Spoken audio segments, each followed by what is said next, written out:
Ang kapangyarihan ng panalangin. Ibigay ang lahat sa Diyos, ngayon isang panalangin, para patahimikin ang iyong kaluluwa at magdala ng kapayapaan. Kumusta, mahal kong kapatid? Kung ikaw ay naghahanap ng kapayapaan para sa iyong kaluluwa at kaginhawahan, para sa mga hamon na iyong kinakaharap, alamin mo na ang panalangin ay may kapangyarihang baguhin ang iyong buhay sa isang kahangahangang paraan. Ngayon, inaanyayahan kita na tumigil sandali, ipikit ang iyong mga mata at ibigay ang lahat sa Diyos. Ano man ang iyong pinagdadaanan, ang iyong mga alalahanin o ang iyong mga kinatatakutan, ang Diyos ay handang makinig at magdala ng kapayapaan na iyong kailangan. Sa video na ito, gagawa tayo ng isang makapangyarihang panalangin, isang panawagan na ibigay ang lahat sa Diyos at hayaan siyang patahimikin ang iyong kaluluwa. Ano man ang iyong pinagdadaanan, tandaan ng Diyos ay may kapangyarihang baguhin ang anumang sitwasyon at panibaguhin ang iyong espiritu. Hindi ka nag-iisa, at ang panalangin ito ang magiging simula ng isang bagong yugto ng katahimikan sa iyong buhay. Naway ito ay maging isang sagradong sandali kung saan maaari nating isantabi ang lahat ng mga distractions at lubos na ibigay ang ating sarili sa presensya ng Diyos. Tayo, sama-sama, ay kilalanin ang kapangyarihan niya na karapat-dapat sa lahat ng karangalan, kaluwalhatian, at papuri. Naway ang Espiritu Santo ay narito, sa ating gitna, hinahawakan ng bawat puso at ginagabayan tayo sa isang tunay na pagsamba. Naway ang ating mga salita, iniisip, at gawa ay maging refleksyon ng ating pasasalamat para sa dakilang Diyos na ating pinaglilingkuran. Pagkilala sa kataas-taasang kapangyarihan ng Diyos.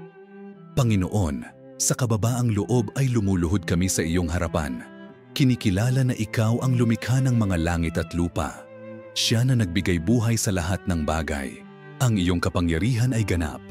Ang iyong kalooban ay kataas-taasan. At ang iyong salita ay ang katotohanang nagbibigay liwanag sa aming mga landas. Walang ibang katulad mo, Panginoon.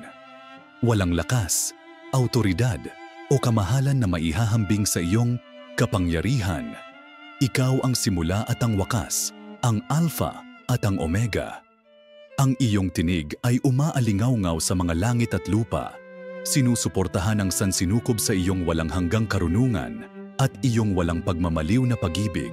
Ngayon, sa ating pagtitipon, kinikilala natin kung gaano tayo kaliit sa harap ng iyong kadakilaan. Kami ay alikabok lamang, Panginoon, ngunit sa pamamagitan ng iyong biyaya, kami ay pinili upang matawag na mga anak. Bawat tibok ng aming puso, bawat hininga na aming binibigkas, ay isang patutuon ng iyong gawang paglikha at ng iyong kapangyarihang nagpapanatili. Lahat ng mayroon kami at lahat ng kami ay nagmumula sa iyo. At kaya, Ama, sinasamba at pinupuri namin ang iyong banal na pangalan. Diyos, ikaw ang Panginoon na nagbabago ng mga buhay, na gumagawa ng mga himala, at gumaganap ng imposible. Ikaw ang siyang nagsasabi ng magkaroon ng liwanag at nagkakaroon ng liwanag, na nagpapakalma sa mga bagyo sa pamamagitan ng isang salita, na nagpapagaling sa bulag at nagbibigay buhay sa patay. Ang iyong kapangyarihan ay walang hanggan, Panginoon, at kinikilala namin na ito ay hindi lamang sa mga dakilang gawa, kundi pati na rin sa maliliit na detalye ng aming pangaraw-araw na buhay. Ang pagsikat ng araw, ang huni ng mga ibon, ang ngiti ng isang bata, lahat ng ito ay nagpapakita ng iyong makapangyarihan at mapagmahal na kamay. Kapag tumitingin tayo sa mundo sa ating paligid, nakikita natin ang iyong kamahalan sa bawat detalye. Ang mga langit ay nagpapahayag ng iyong kaluwalhatian, at ang kalawakan ay nagpapahayag ng mga gawa ng iyong mga kamay. Ang buong sansinukob ay isang patuloy na deklarasyon ng iyong kataas-taasang kapangyarihan. Paano tayo hindi mamamangha sa harap ng isang Diyos na napakadakila? Paano tayo hindi lubusang magpapasakop sa iyo, Panginoon, kung alam natin na ang lahat ay nasa ilalim ng iyong kontrol? Panginoon, alam namin na ang iyong kapangyarihan ay hindi lamang isang malayong puwersa. Ito ay totoo, buhay, at naroroon sa aming mga buhay. Kapag nahaharap kami sa mga paghihirap ang iyong kapangyarihan ang sumusuporta sa amin. Kapag kami ay mahina, ang iyong kapangyarihan ang nagpapalakas sa amin. Kapag kami ay naliligaw, ang iyong kapangyarihan ang gumagabay sa amin pabalik sa landas. Ikaw ang aming kanlungan at kuta, ang aming agarang saklolo sa oras ng kaguluhan. Ama, sa sandaling ito, gusto naming kilalanin ang iyong kapangyarihan, hindi lamang bilang isang bagay na aming nababasa sa kasulatan, kundi bilang isang katotohanan na aming nararanasan araw-araw. Gusto naming maramdaman ang iyong kapangyarihan sa isang nasasalat na paraan, makita ang iyong kamay na gumagawa sa aming mga buhay sa mga paraan na magpapamangha sa amin at magpapapuno sa amin ng pananampalataya. Panginoon, buksan mo ang aming mga mata upang makita ang iyong kadakilaan sa lahat ng bagay sa aming paligid. Naway makita namin ang iyong kapangyarihan sa pagiging simple ng maliliit na pagpapala at sa kadakilaan ng iyong mga himala. Diyos, alam namin na ang iyong kapangyarihan ay hindi lamang lumilikha, kundi nagbabago rin. Ikaw ang siyang kumukuha ng matigas na puso at ginagawa itong sensitibo. Ikaw ang Diyos na nagpapanumbalik ng mga nasirang relasyon, na nagdadala ng kapayapaan kung saan may kaguluhan, na nagbibigay ng pag-asa kung saan may kawalan ng pag-asa. Walang limitasyon sa kung ano ang magagawa ng Panginoon. Walang hadlang na hindi kayang basagin ng iyong kapangyarihan. Walang sitwasyon na hindi kayang baguhin ng iyong kapangyarihan. Kaya nga, Panginoon, sinasamba ka namin. Kinikilala namin na ikaw lamang ang karapat-dapat tumanggap ng lahat ng kaluwalhatian at papuri. Ang iyong kapangyarihan ay nagpapamangha sa amin at nagbibigay sa amin ng kumpiyansa upang harapin ang anumang sitwasyon. Alam namin na hindi kami nag-iisa dahil ang Diyos na makapangyarihan sa lahat ay nasa aming tabi. Naway ang iyong pangalan ay itaas sa aming mga buhay at sa pamamagitan namin, ang iba rin ay makakilala sa iyong kadakilaan. Minamahal na Ama, naway ang iyong kapangyarihan ay mahayag sa sandaling ito sa isang espesyal na paraan. Naway maramdaman ng bawat tao na narito ang iyong paghipo, mapansin ang iyong presensya at mabago ng iyong kaluwalhatian.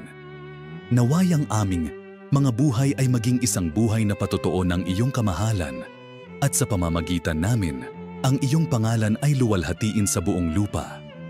Salamat Panginoon sa pagiging isang Diyos na napakamakapangyarihan at gayunpaman ay napakamapag-ibig. Pinupuri ka namin at ibinibigay sa iyo ang buo naming pagkatao. Amen. Mag-iwan dito sa mga komento ng isang salita ng pananampalataya o isang patotoo kung ano ang ginagawa ng Diyos para sa iyo. Sama-sama nating ikalat ang liwanag at pag-asa na siya lamang ang makapagbibigay. Gawin nating isang buhay na patotoo ng kapangyarihan ng Diyos ang mga komento sa video na ito upang ang iba ay maabot at pagpalain din. Ang iyong pakikipag-ugnayan ay napakahalaga at maaaring magbigay inspirasyon sa mga buhay na nangangailangan na maramdaman ang kapayapaan at kaaliwan ng Panginoon. Tandaan kay Kristo, hindi ka nag-iisa. Siya ang iyong kapayapaan sa gitna ng mga bagyo at ang kaaliwan na nagpapagaling sa lahat ng sakit. Magtiwala ka sa Kanya at hayaan mong baguhin ng Kanyang presensya ang iyong puso. Pagpalain ka nawa ng Diyos. Nang sagana, mag-subscribe sa channel Mangyaring at magbigay ng like. Lubos na pagbibigay sa Diyos. Panginoon naming Diyos at Ama, sa sandaling ito ay inilalagay namin ang aming sarili sa iyong harapan ng may bukas na puso at mga buhay na handang maglingkod sa iyo. Kinikilala namin, Ama, na lahat ng kami, lahat ng mayroon kami, at lahat ng aming ninanais ay sa iyo. Ikaw ang lumikha ng langit at lupa, ang Diyos na makapangyarihan sa lahat, ang tanging karapat-dapat tumanggap ng lahat ng kaluwalhatian, lahat ng karangalan, at lahat ng papuri. Sa kababaang loob, kami ay lumuluhod sa iyong mga paa. Kinikilala na kung wala ka ay wala kami. Ngunit sa iyo, Panginoon, nakakatagpo kami ng lakas, direksyon, at masaganang buhay. Ngayon, Ama, gusto naming ipahayag ang aming lubos na pagbibigay sa iyo. Ibinibigay namin ang aming mga pangarap, ang aming mga plano, ang aming mga takot at ang aming mga pagdududa. Kami ay lubos na nagpapasakop sa iyong kalooban. Nagtitiwala na ang iyong mga daan ay mas mataas kaysa sa aming mga daan. At ang iyong mga iniisip ay mas malaki kaysa sa aming mga iniisip. Alam namin na ang mga plano na mayroon ng Panginoon para sa amin ay para sa kapayapaan at hindi para sa kasamaan, upang bigyan kami ng kinabukasan at pag-asa. Kaya nga, Panginoon, gusto naming lubos na magpasakop sa iyo, nang walang pag-aalinlangan, nang walang pag-aatubili. Ama, ibinibigay namin ang aming buhay sa iyong mga kamay. Alam namin na, madalas, nagdadala kami ng mga sugat, sama ng loob, at alalahanin na pumipigil sa amin na sumulong. Ngunit ngayon, Panginoon, inilalagay namin ang lahat ng ito sa iyong mga paa. Pagalingin mo ang aming puso, Ama. Ibalik mo ang mga nasirang bahagi ng aming mga buhay at bigyan mo kami ng bagong sigla upang sumulong. Alam namin na ikaw ang siyang nagpapanibago ng aming lakas, na nagpapabago ng kalungkutan sa kagalakan at gumagawa ng lahat ng bagay na bago. Ibinibigay din namin ang aming mga pakikipaglaban at pangaraw-araw na laban. Alam namin na sa aming sariling kakayahan, hindi namin kayang magtagumpay. Ngunit nagtitiwala kami sa iyo, Panginoon, sapagkat ikaw ang Diyos na nakikipaglaban para sa amin. Ikaw ang aming kuta, ang aming kanlungan, ang aming kalasag sa panahon ng kaguluhan. Ipinapahayag namin na ang aming pagtitiwala ay nasa iyo at hindi sa mga pangyayari sa aming paligid. Alam namin na ang lahat ng bagay ay nagtutulungan para sa kabutihan ng mga nagmamahal sa iyo. At kaya ibinibigay namin ang aming mga hamon sa iyong mga kamay. Sigurado na ang Panginoon ay gumagawa na para sa aming kapakanan. Panginoon, ibinibigay namin ang aming mga pamilya sa iyo. Hinihiling namin na pagpalain mo ang bawat tahanan na kinakatawan dito, na nagdadala ng kapayapaan, pag-ibig at pagkakaisa. Naway ang iyong Espiritu Santo ang maging sentro ng aming mga tahanan at naway mamuhay kami bilang tunay na mga lingkod ni Kristo na nagpapakita ng iyong pag-ibig sa bawat salita at sa bawat gawa. Ama, protektahan mo ang aming mga anak, gabayan mo ang aming mga asawa, at palakasin mo ang aming mga relasyon.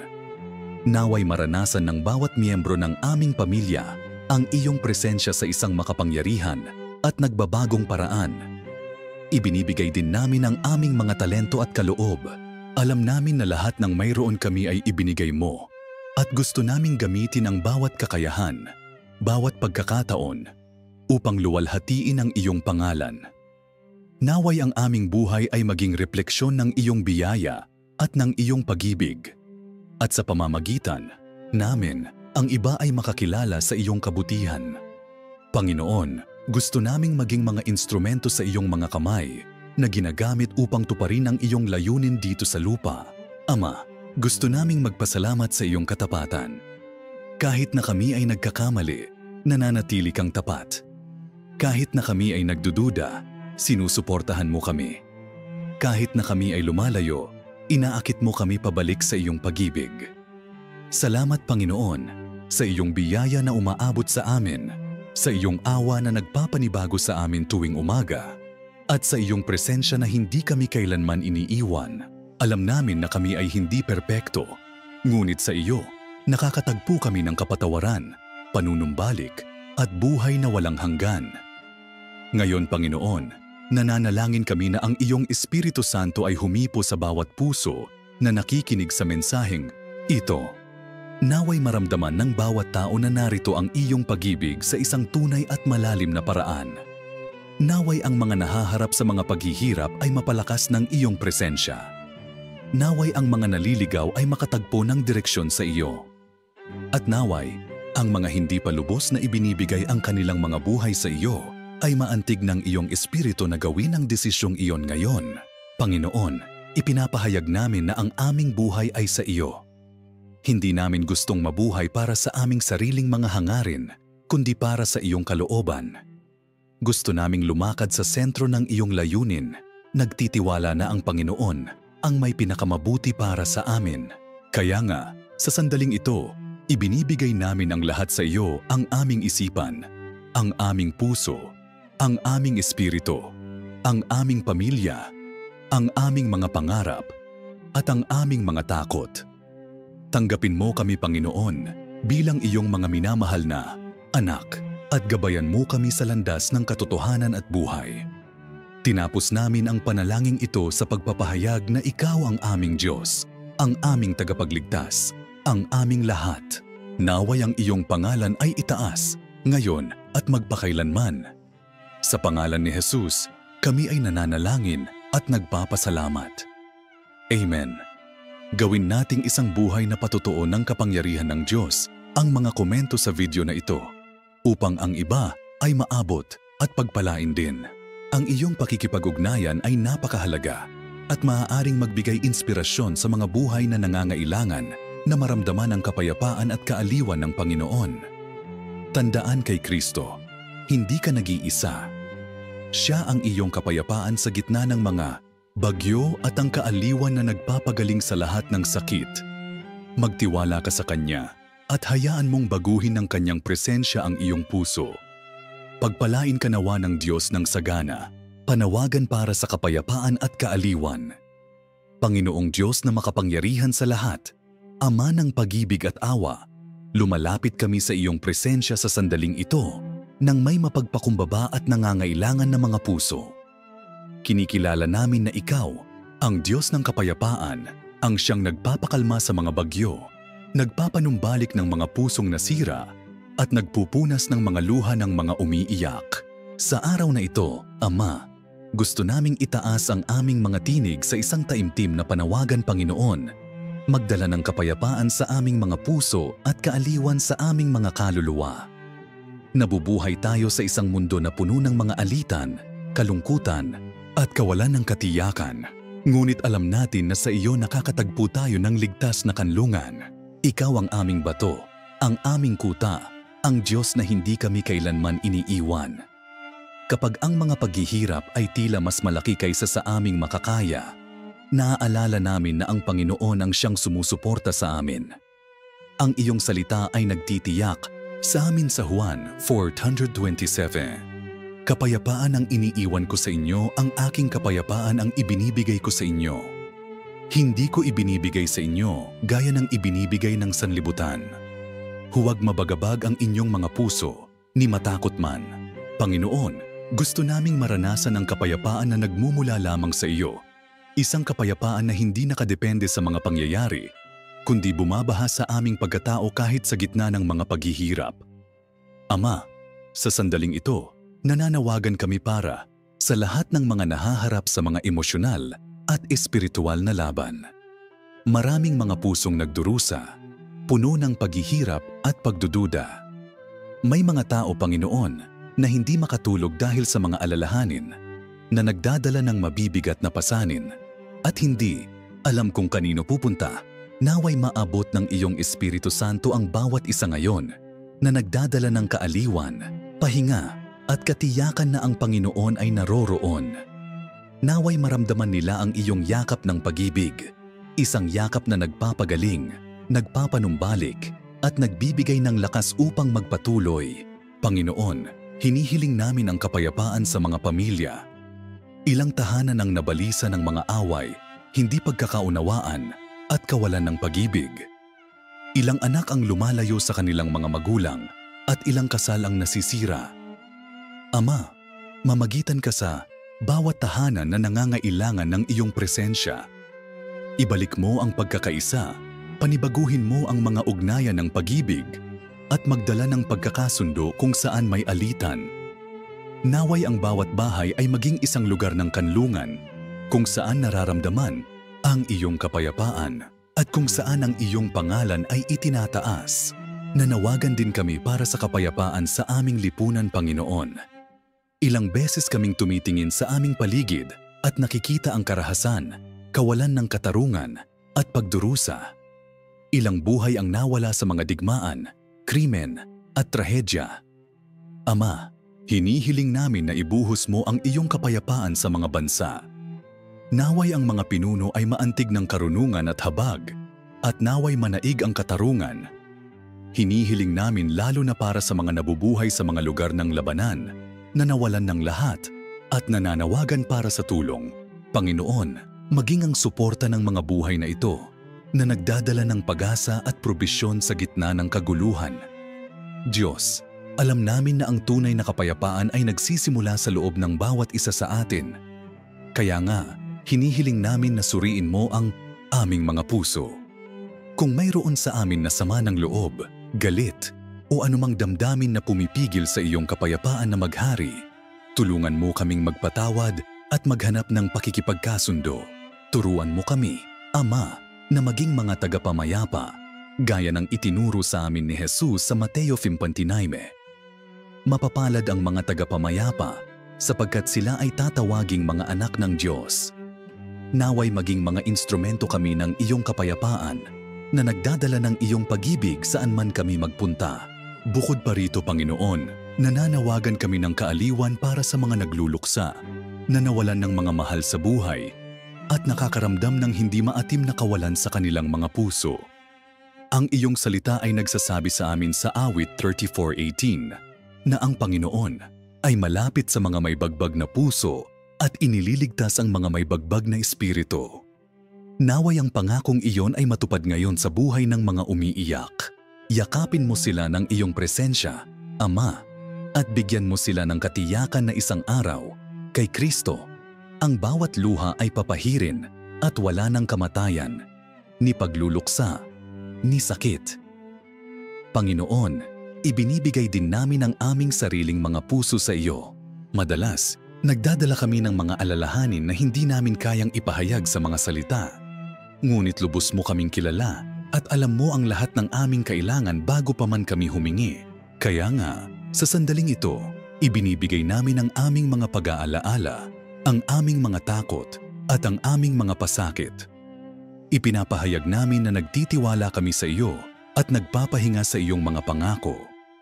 Ikaw ang Diyos na hindi kailanman nabibigo, ang Diyos na nagmamahal sa amin ng walang pasubali at gumagawa para sa aming kapakanan, kahit na hindi namin ito nakikita. Ama, sa pagtatapos ng panalangin na ito, nais naming purihin at pasalamatan ka para sa iyong katapatan. Kahit sa gitna ng mga pagsubok, nararamdaman namin ang iyong kapayapaan na umaalalay sa amin. Kahit tila nawala na ang lahat, binibigyan mo kami ng lakas upang magpatuloy. Salamat, Panginoon, sa pagiging aming kanlungan, aming seguridad at aming kaaliwan. Naway itaas ang iyong pangalan sa aming mga buhay, ngayon at magpakailanman.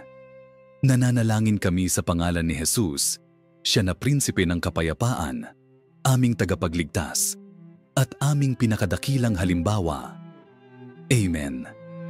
Magiwan ng isang salita ng pananampalataya o isang patotoo kung ano ang ginawa ng Diyos para sa iyo sa mga komento. Sama-sama nating ikalat ang liwanag at pag-asa na siya lamang ang makapagbibigay. Gawin nating isang buhay na patotoo ng kapangyarihan ng Diyos ang mga komento sa video na ito upang ang iba ay maabot din at mapagpala. Ang iyong pakikipag-ugnayan ay napakahalaga at maaaring magbigay inspirasyon sa mga buhay na nangangailangan ng kapayapaan at kaaliwan ng Panginoon. Tandaan, kay Kristo, hindi ka nag-iisa. Siya ang iyong kapayapaan sa gitna ng mga bagyo at ang kaaliwan na nagpapagaling sa lahat ng sakit. Magtiwala ka sa Kanya at hayaan mong baguhin ng Kanyang presensya ang iyong puso. Pagpalain ka ng Diyos ng sagana. Pagtiwala sa mga layunin ng Diyos. Panginoon naming Diyos, Ama na minamahal at maawain, sa sandaling ito, inilalagay namin ang aming sarili sa iyong harapan na may mga pusong puno ng pasasalamat at pagtitiwala. Kinikilala namin, Panginoon, na ang iyong mga daan ay mas mataas kaysa sa amin at ang iyong mga iniisip ay mas dakila kaysa sa aming nauunawaan. Kahit na madalas naming hindi nauunawaan ang mga plano mo para sa amin, ipinapahayag namin ng may pananampalataya na nagtitiwala kami sa iyong karunungan, iyong katarungan, at iyong kabutihan. Ikaw ang Diyos na hindi kailanman nabibigo, at sa iyo, maaari kaming magpahinga. Batid na ang lahat ay gumagawa para sa ikabubuti ng mga nagmamahal sa iyo at nabubuhay ayon sa iyong layunin Ama, alam namin na sinasabi sa amin ng iyong salita sa Jeremias 29:11.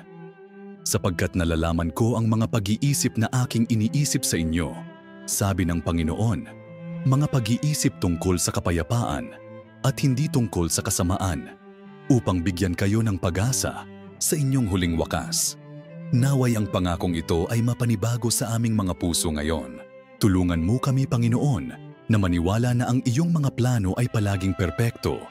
Kahit na nahaharap kami sa mga paghihirap o kung hindi namin nakikita ang nasa aming harapan. Turuan mo kaming lumakad sa pamamagitan ng pananampalataya na nagtitiwala hindi sa aming nakikita, kundi sa iyong ipinangako.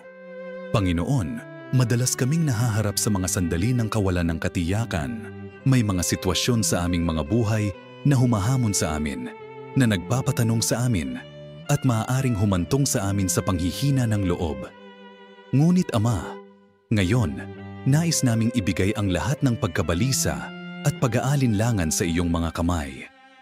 Ipinapahayag namin na nagtitiwala kami sa iyong kalooban kahit na iba ito sa amin. Ipinapahayag namin na ikaw ang gumagabay sa aming mga hakbang at na ang iyong layunin para sa amin ay mas dakila at mas maluwalhati kaysa sa aming maiisip. Ama na minamahal, ibinibigay namin ang aming mga pangarap sa iyo. Ilang beses kaming gumagawa ng mga plano at naglalagay ng mga inaasahan sa mga bagay na hindi ayon sa iyong layunin. Tulungan mo kaming iayon ang aming mga hangarin sa iyong kalooban. Naway masabi namin, gaya ng sinabi ni Jesus sa Getsemani, huwag ang aking kalooban, kundi ang iyo ang masunod. Bigyan mo kami ng lakas ng loob na talikuran ang aming sariling mga daan upang masundan namin ang iyong perpektong plano. Naway ang bawat pagpili na aming gagawin ay maging kasuwato ng nais mo para sa amin. Panginoon, nais din naming magtiwala sa iyo sa mga sandali ng paghihintay. Alam namin na ang iyong panahon ay hindi aming panahon at madalas na ang paghihintay ay humahamon sa amin. Ngunit ngayon, Ama, hinihiling namin na turuan mo kami na magpahinga sa iyong pangako, batid na hindi ka kailanman nahuhuli. Tulungan mo kaming maunawaan na ang bawat sandali ng paghihintay ay isang pagkakataon upang hubugin mo kami, upang lumago sa pananampalataya, sa pasensya, at sa pagdepende sa iyo. Ama, nananawagan kami na palakasin ng iyong Espiritu Santo ang mga pinanghinaan ng loob. Ilang kapatid ang nahaharap sa mga hamon sa pananalapi, mga problema sa pamilya, mga karamdaman, at marami pang ibang pakikipaglaban. Panginoon, naway maalala nila na ikaw ang may kontrol sa lahat ng bagay. Naway sa gitna ng mga bagyo, marinig nila ang iyong tinig na nagsasabi, huwag kang matakot sapagkat ako'y sumasa iyo.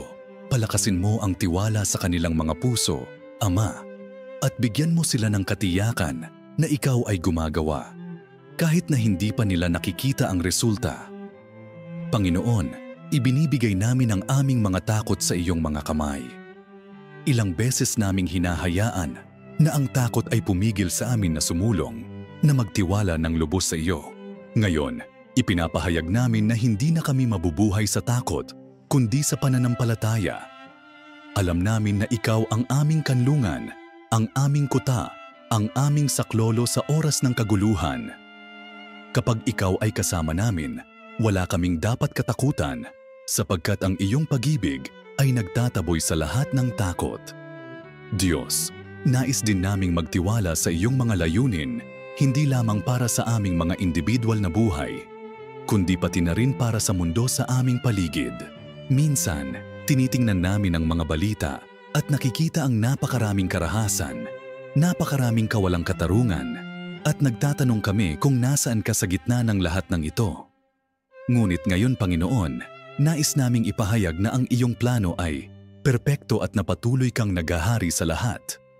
Tulungan mo kaming maging liwanag sa gitna ng kadiliman, mga instrumento ng iyong kapayapaan at iyong pag-ibig, habang hinihintay namin ang ganap na katuparan ng iyong mga layunin. Sa wakas, Ama, nais naming pasalamatan ka para sa iyong katapatan. Kahit na hindi kami matapat, nananatili kang tapat. Kahit na nagdududa kami, inaalalayan mo kami. Kahit na lumihis kami, inaakit mo kaming pabalik sa iyong biyaya at awa. Salamat Panginoon sa hindi pagsuko sa amin. Salamat sa pagmamahal mo sa amin sa isang napakalalim at perpektong paraan. Naway mabuhay kami araw-araw na nagtitiwala ng lubos sa iyo, batid na ikaw ay mabuti at ang iyong pag-ibig ay magpakailanman. Tinapos namin ang panalangin na ito, Ama, na ipinapahayag na ang aming buhay ay sa iyo. Nais naming mabuhay upang luwalhatiin ang iyong pangalan at tuparin ang iyong layunin. Tulungan mo kaming maging matapat hanggang sa wakas, na nagtitiwala na ikaw, na nagpasimula ng mabuting gawa sa amin, ay matapat upang tapusin ito. Nananalangin kami sa pangalan ni Jesus, ang aming tagapagligtas at ang aming perpektong halimbawa ng pagtitiwala sa iyong mga layunin. Amen. Ngayon, mahal na kapatid, inaanyayahan kitang magbahagi sa mga komento ng isang deklarasyon ng pananampalataya o kung ano ang ilalagay ng Espiritu Santo sa iyong puso. Gamitin natin ang espasyong ito upang luwalhatiin ang pangalan ng Diyos at patibayin ang isa't isa sa mga salita ng pananampalataya at pagpapatibay. Tandaan, kahit na ang mga daan ay tila mahirap o hindi tiyak, ang Diyos ay may perpektong layunin para sa iyong buhay. Magtiwala, magpahinga, at hayaan mong gabayan Kanya. Pagpalain ka ng Diyos ng sagana, pasasalamat at papuri para sa sagot ng Diyos. Panginoong Diyos, aming Ama na minamahal at maawain, sa sandaling ito, nagtitipon kami sa iyong pangalan na may mga pusong puno ng pasasalamat at papuri. Alam namin na ikaw ay Diyos na nakikinig sa aming mga panalangin, na sumasagot ayon sa iyong perpektong kalooban, at hindi kami kailanman pinababayaan kahit sa mga sandali ng kahirapan. Ngayon, nais naming itaas at pasalamatan ka, Panginoon, para sa lahat ng iyong mga sagot at para sa iyong katapatan sa aming mga buhay. Ama, alam namin na itinuturo sa amin ng iyong salita na ang lahat ng mga bagay ay nagkakalakip na gumagawa sa ikabubuti ng mga nagsisiibig sa Diyos, Roma 8:28. At dahil dito, ngayon, maaari naming tingnan ang lahat ng mga sitwasyon ng aming mga buhay at nang may pusong nagpapasalamat, kilalanin na ikaw ay gumagawa para sa aming ikabubuti. Ang bawat sagot na aming natatanggap, maging ito man ay ayon sa aming mga hangarin o hindi, ay isang pagpapakita ng iyong walang hanggang pag-ibig at ng iyong pangangalaga sa amin. Nais naming pasalamatan, kahindi lamang para sa mga nakikitang pagpapala, kundi pati na rin para sa mga nakatagong pagpapala, yaong madalas nating hindi agad nauunawaan, ngunit bunga ng iyong karunungan. Panginoon, nais naming purihin ka para sa iyong sagot, kahit na hindi ito dumarating sa panahong inaasahan namin. Minsan, nagmamadali kami at gusto namin ang mga bagay sa aming paraan, ngunit alam namin na ikaw ang may kontrol sa lahat ng bagay. Sa mga awit 27:14, tinuturuan mo kami na maghintay sa Panginoon. At ngayon, nais naming ipahayag ang aming pagtitiwala sa iyo. Batid na palagi mong alam kung ano ang pinakamabuti para sa amin. Kahit na naghihintay kami, maaari kaming magpahinga sa katiyakan na hindi mo kami kailanman iiwanan at na, sa tamang panahon, ang iyong sagot ay darating sa perpektong paraan. Diyos, nais naming purihin ka para sa iyong pasensya sa amin. Ilang beses naming iginigiit ang aming sariling mga daan nang hindi nauunawaan na ang iyong sagot ay inihahanda na para sa ikabubuti ng aming mga buhay. Minsan, hindi kami mapagpasensya, balisa at nagdududa pa, ngunit nananatili kang tapat. Ngayon, nais naming ipahayag ang aming ganap na pagtitiwala sa iyo at sa iyong katapatan. Batid na, kahit sa mga paghihirap, ikaw ay gumagawa para sa aming ikabubuti. Salamat Panginoon sa pagiging mapagpasensya sa amin at sa hindi kailanman pagsuko sa paggabay sa amin sa iyong mga daan. Panginoon, nagpapasalamat din kami sa iyo para sa iyong mga sagot na nagpapabago sa amin. Minsan, hindi namin nauunawaan kung bakit nangyayari ang mga bagay sa paraang nangyayari. Ngunit alam namin na ginagamit mo ang bawat sitwasyon upang hubugin kami sa larawan ng iyong anak, si Hesukristo. Kahit sa mga sandali ng sakit, maaari naming matiyak na ikaw ay nagpapaperpekto sa amin. Gaya ng sinasabi sa Santiago 1:24, mga kapatid ko, ariin ninyong buong kagalakan kung kayo'y mga hulog sa sari-saring tukso. Yamang nalalaman ninyo na ang pagsubok sa inyong pananampalataya ay gumagawa ng pagtitiis. At inyong pabayaan na ang pagtitiis ay magkaroon ng sakdal na gawa upang kayo'y maging sakdal at ganap na walang anuman kakulangan. Panginoon, naway kilalanin namin ang iyong kamay na gumagawa sa amin, humuhubog sa amin, nagpapaperpekto sa amin, at nagiging higit na katulad mo. Ama, ngayon, nagpapasalamat din kami sa iyo para sa iyong mga sagot na nagpapalakas sa amin. Madalas, ang mga paghihirap na aming kinakaharap ay tila mas malaki kaysa sa aming makakaya. Ngunit alam namin na sa iyo, matatagpuan namin ang lakas upang magtagumpay. Ang iyong salita ay nagpapaalala sa amin sa Filipos 4:13 na lahat ng mga bagay ay aking magagawa doon sa nagpapalakas sa akin. Kapag ang pasanin ay mabigat, ang iyong kapangyarihan ang umaalalay sa amin at nagbibigay sa amin ng kinakailangang lakas upang magpatuloy. Pinupuri ka namin, Panginoon, sapagkat ikaw ang aming bato, aming kanlungan, at aming kuta, at anuman ang aming harapin, maaari kaming magtiwala na sa iyo. Kami ay higit pa sa mga nagtatagumpay. Panginoon, nais naming pasalamatan ka para sa sagot na dumarating sa anyo ng kapayapaan. Kapag ang aming mga kaluluwa ay nababalisa, binibigyan mo kami ng kapayapaan na higit pa sa lahat ng pangunawa. Kahit sa gitna ng mga problema, maaari kaming magpahinga sapagkat alam namin na ikaw ay kasama namin. Pinupuri namin ang kapayapaan na nagmumula sa iyong presensya, gaya ng sinasabi ng iyong salita sa Juan 7. Ang kapayapaan ay iniiwan ko sa inyo, ang aking kapayapaan ay ibinibigay ko sa inyo. Hindi gaya ng ibinibigay ng sanglibutan, ang ibinibigay ko sa inyo. Huwag magulumihanan ang inyong puso, ni matakot man. Salamat, Panginoon, para sa kapayapaang ipinagkaloob mo sa amin, na nagpapatahimik sa aming mga puso at nagbibigay sa amin ng seguridad. Ama, nagpapasalamat kami sa iyo para sa sagot na dumarating sa pamamagitan ng mga bagong simula. Kapag nararamdaman namin na nawala na ang lahat, ikaw ang Diyos na nagpapanumbalik at nagbibigay sa amin ng mga bagong pagkakataon. Pinupuri ka namin para sa bawat bagong pagkakataon na magsimula muli, para sa bawat pintuan na iyong binubuksan kapag ang iba ay nagsasara. Naway lagi naming makita ang iyong kamay na nagbubukas ng mga bagong daan, nagdadala ng liwanag kung saan may kadiliman, at pag-asa kung saan may kawalan ng pag-asa. Diyos, nais naming magtiwala na ikaw ay palaging gumagawa ng bago sa lahat ng bagay ayon sa iyong kalooban. Sa sandaling ito, nais din naming ipahayag ang aming pasasalamat para sa lahat ng mga sagot na minsan hindi namin agad nauunawaan, ngunit sa paglipas ng panahon, napagtanto namin na para sa aming ikabubuti. Madalas, kami ay parang mga bata na gustong makuha ang isang bagay nang hindi nauunawaan kung ano talaga ang kailangan para sa kanilang kapakanan. Ngunit ikaw, sa iyong walang hanggang karunungan, alam mo nang eksakto kung ano ang kailangan namin. Salamat, Panginoon, sa pagmamahal mo sa amin ng labis na binibigyan mo kami ng kailangan namin at hindi lamang ng gusto namin. Ama, bilang isang komunidad, nais din naming purihin ka para sa mga sagot na nakikita namin sa aming buhay bilang simbahan. Nagpapasalamat kami para sa bawat kapatid at para sa lahat ng iyong ginawa sa aming kalagitnaan. Pinupuri namin ang mga tagumpay, ang mga pagpapagaling, ang mga himala, at ang mga pagpapala na iyong ibinuhos sa amin. Naway patuloy kaming maglakad ng sama-sama sa pagkakaisa, sa pananampalataya, at sa pagpupuri sa iyo.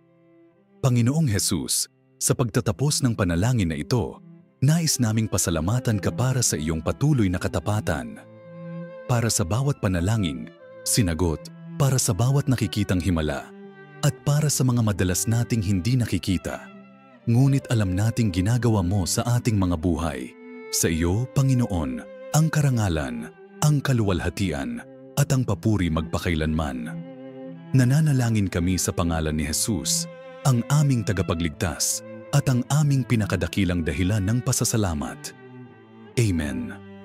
Ngayon, mahal na kapatid, inaanyayahan kitang magbahagi sa mga komento ng isang salita ng pasasalamat at papuri sa Panginoon. Ang iyong pakikilahok sa mga komento ay hindi lamang nagpapahayag ng iyong pananampalataya, ngunit maaari ring maging isang makapangyarihang patotoo para sa mga nangangailangang madama ang paghipo ng Diyos sa kanilang mga buhay. Tandaan na, anuman ang sagot na ibinigay ng Diyos sa iyong buhay, siya ay palaging gumagawa para sa iyong ikabubuti. Magtiwala sa kanyang katapatan at patuloy na purihin siya para sa kanyang ginawa. Pagpalain ka ng Diyos ng sagana